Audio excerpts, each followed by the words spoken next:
A las 14:54 de la tarde, con ese mercado de divisas medio congelado, pendiente de las noticias que llegan desde Londres y Bruselas, vamos a analizar toda la actualidad del mercado de divisas con Gonzalo Cañete, de Brújula de Mercado. Gonzalo, buenas tardes. Muy buenas tardes, ¿qué tal estáis? Estás allí viviendo en directo, ¿no? La saga Brexit, ¿no? Sí, un capítulo más de la novela. Bueno, pues ahora te preguntaremos por ello, pero vamos primero con la saga Banco Central Europeo. Queríamos que nos hicieras un balance de la despedida de mañana de Mario Draghi. Yo estoy escribiendo un perfil de luces y sombras, ¿no?, sobre la política de Mario, que fue el hombre que salvó el euro, pero también nos ha dejado en una política monetaria desconocida que no sabemos cómo va a acabar, ¿no?, con estas expansiones monetarias y con esta bajada de tipo de interés que no se descarta que puedan llegar a ser por debajo de cero. ¿Cómo valoras el periodo este de Mario Draghi? Claro, tampoco es culpa del hombre al 100%, ¿no? Porque este panorama lo estamos viendo a nivel global, este gran experimento monetario mundial y que va protagonizado por todos los bancos centrales, incluyendo y empezando por Japón hasta el resto de regiones. El balance que se puede sacar de él, yo pienso que ha tenido que estar siempre entre la espada y la pared, porque ha tenido a los franceses al principio, fíjate, antes de que fuese más interventivo, antes de que diese una política más de estímulo monetario, que es la última que hemos visto prácticamente en los últimos 10 años, desde que nos golpeó la crisis de 2008, se le estaba pidiendo constantemente por parte en aquel momento de Francia estímulo económico y tenía que hacer equilibrios entre esa presión que recibía por parte de Francia de crear estímulo monetario y estímulo económico para la zona euro, que era lo que hacían los Estados Unidos, y al mismo tiempo seguir con la política austera que le pedían los alemanes. Entonces, hasta, digamos que esa tensión duró como 4 o 5 años, porque en 2012 fue cuando realmente, definitivamente, Mario Draghi se inclinó por la tendencia del estímulo monetario, porque veían que esto no iba a tirar para adelante si no, o sea, que había que fabricar billetes para salir del pozo como fuese, que es lo que había hecho Estados Unidos. Y en ese momento fue cuando tuvo varias dimisiones dentro del Consejo del BCE, que fueron de alemanes que dimitieron porque no estaban de acuerdo con esto. No hay que olvidar que eso se produjo justo cuando España estaba al borde de la quiebra técnica, que fue una quiebra en todo caso, pero fue la misma para Italia y para España. O sea, España e Italia en 2012 alcanzaron cuotas de bono a 10 años superiores al 7%. De hecho, creo que eran 7,30 y algo y 7,40 y algo lo que tenían respectivamente España e Italia. Y esa era la cifra interventiva bajo la cual se rescató Irlanda, se rescató Portugal, se rescató Grecia al pasar el bono del 7%. En el caso de España e Italia era inverosímil rescatarles oficialmente, como habían hecho con el resto de países, porque buena parte del PIB de toda Europa quedaba muy comprometidos y teníamos que rescatar a más de la mitad de Europa financieramente. Nadie se iba a creer la película. Y a partir de ahí ya pienso yo que Draghi ha sido eso, prácticamente un presidente que ha tenido que poner de acuerdo a los dos pilares sobre los que se fundamenta la moneda euro, que eran Francia y Alemania, los dos pilares del euro enfrentados como históricamente siempre ha ocurrido, y unos querían estímulo económico, déficit fiscal que tenía Francia, por el cual se le sancionaba por parte de la Unión Europea, y el otro era el de ajuste fiscal absoluto y control monetario absoluto, de, bueno, podemos ser pobres, pero al menos estamos bien controlados. Las cuentas están saneadas, aunque la gente no tenga trabajo, que era la postura alemana. En cualquier caso, ha puesto en valor, ¿no, Draghi, el cargo de gobernador del Banco Central, porque hasta que llegó él, esto era como un cargo muy aburrido de burócratas, ¿no?, en Frankfurt. Y sin embargo parece que claro, es el hombre que ha dirigido la política europea en los últimos años ante la renuncia de los digamos la Comisión, ¿no?, y todos los políticos europeos. Sí, el lado duro alemán que siempre ha tenido la Unión Europea. Y de hecho sí que lo ha hecho en realidad, porque fíjate que muchas veces, antes de que Draghi empezase a inclinarse por el estímulo monetario, muchas veces se decía que el Banco Central Europeo en realidad no era el Banco Central Europeo, era el Bundesbank en Europa, o sea, era el Banco Central de Alemania en Europa, que eran los que controlaban las finanzas. ¿Te acuerdas incluso que hay alguna anécdota que quedará ahí grabada, que fue cuando se negoció hasta la madrugada el rescate último en 2015 de Grecia, en la cual dicen que el ministro de Finanzas de Alemania se enfrentó verbalmente a Draghi con voces y con prácticamente pues eso, una discusión bastante fuerte en la que tuvieron que intervenir el resto de gente porque se liaron a voces Mario Draghi y el ministro de Finanzas alemán, que el ministro de Finanzas alemán le acusó de tantos errores a Mario Draghi, que Mario Draghi pues evidentemente no estaba de acuerdo con la postura de Alemania de sacrificar hasta el último patrimonio nacional de Grecia para respaldar o colateralizar la deuda. Ha dado para mucho el mandato de Mario Draghi. Gonzalo, buenas tardes. Hola Raúl, ¿qué tal? Un viejo debate ha vuelto a los medios.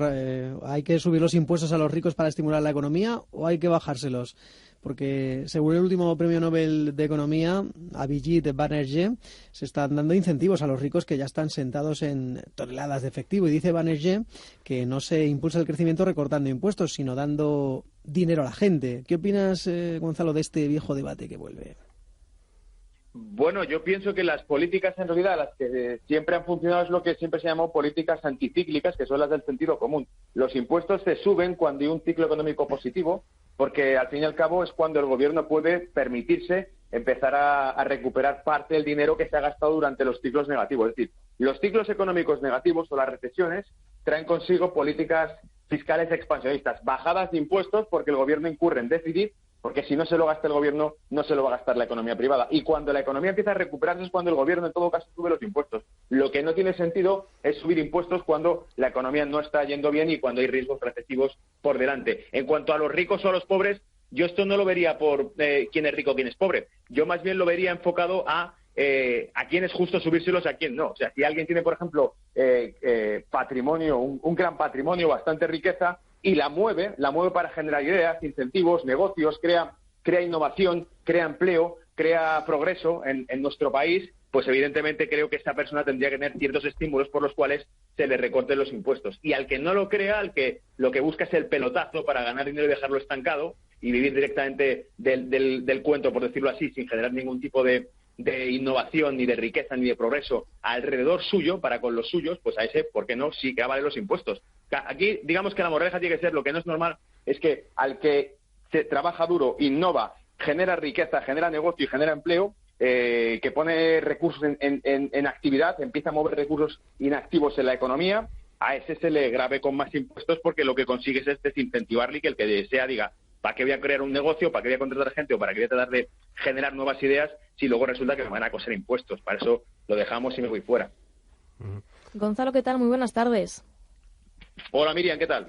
Bueno, pues vamos a hacerte una última preguntilla, y es que han sido muy comentadas las palabras de Mervyn King, el exgobernador del Banco de Inglaterra, en la última reunión del Fondo Monetario Internacional. Y es que dice King que los economistas y los banqueros centrales están caminando sonámbulos hacia la próxima crisis financiera, y alude a que los encargados de formular políticas siguen siendo resistentes a la idea de que la economía mundial ha entrado en un periodo de estancamiento secular y que escapar de una trampa de bajo crecimiento hay que reasignar recursos de un componente, de una demanda a otro, de un sector a otro y de una empresa a otra. Y dice el exgobernador además que la respuesta va mucho más allá de las políticas monetarias y fiscales y tiene que incluir cambios como reformas del lado de la oferta y medidas para corregir las tasas de ahorro nacionales insostenibles. ¿Qué opinas de estas formulaciones? Totalmente de acuerdo. O sea, el problema está muy bien identificado hoy en día. Está perfectamente identificado. La cuestión está en que la solución a ese problema tiene que ser algo nuevo, no algo que ya exista. Por eso es por lo que se plantea esto. Pero lo hemos mencionado incluso en el propio canal de YouTube, en Brújula de Mercado, lo he mencionado, y aquí con vosotros lo hemos mencionado muchas veces. El problema actual de la economía no es un problema de recursos financieros, porque hay una inmensa oferta monetaria. Hay más dinero en circulación ahora que nunca.